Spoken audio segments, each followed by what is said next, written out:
بسم اللہ الرحمن الرحیم۔ شروع اللہ کے بابرکت نام سے جو نہایت مہربان رحم کرنے والا ہے۔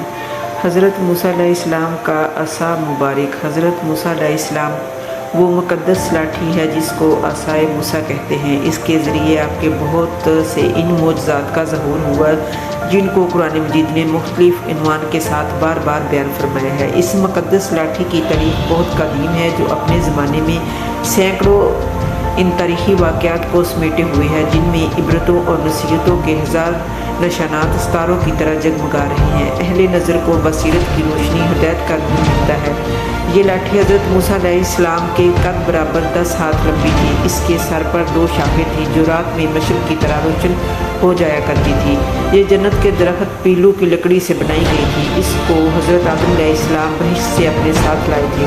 حضرت آدم علیہ السلام کے ساتھ خوشبودار لکڑی حضرت موسیٰ علیہ السلام کا عصا جو عزت والی پیلو کی لکڑی کا تھا، انجیر کی پتیاں حجر اسود جو مکہ معظمہ میں ہے، اور نبی معظم حضرت سلیمان علیہ السلام کی انگوٹھی، یہ 5 چیزیں جنت سے اتاری گئی تھی۔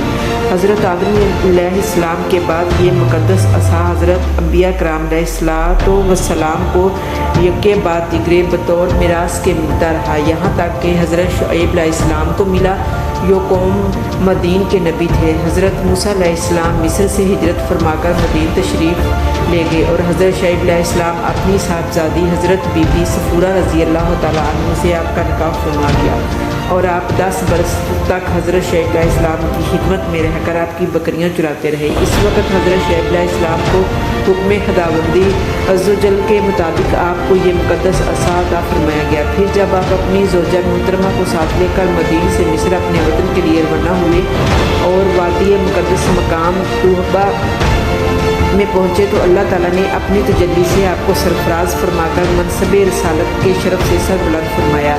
اس وقت حضرت حق جلال و مجد نے آپ سے جس طرح کلام فرمایا، قرآن مجید نے اس کو اسی طرح بیان فرمایا کہ ترجمہ: یہ تیرے داہنے ہاتھ میں کیا ہے؟ اے موسیٰ عرض کی، یہ میرا عصا ہے، اس پر تکیہ لگاتا ہوں اور اس سے اپنی بکریوں پر پتے جاڑتا ہوں اور میرے اس کو ہاتھ میں لے کر اس کے سہارے چلنا، اس سے اس بات کی کہ دل بہلانا، دن میں اس درخت بن کر آپ پہ سایہ کرنا، رات میں اس کی دونوں شاخوں کا روشن ہو کر آپ کو روشنی دینا، اس سے دشمنوں، درندوں، سانپوں، بچھوؤں کو مارنا، کنویں سے پانی بھرنے کے وقت اس کا رسی بن جانا، اس کی دونوں شاخوں کا ڈھول بن جانا، بوقت ضرورت اس کا درخت بن کر حسب خواہش پھل دینا، اس کو زمین پر گاڑ دینے سے پانی نکل آنا۔ سبحان اللہ، یہ ہے کرامات۔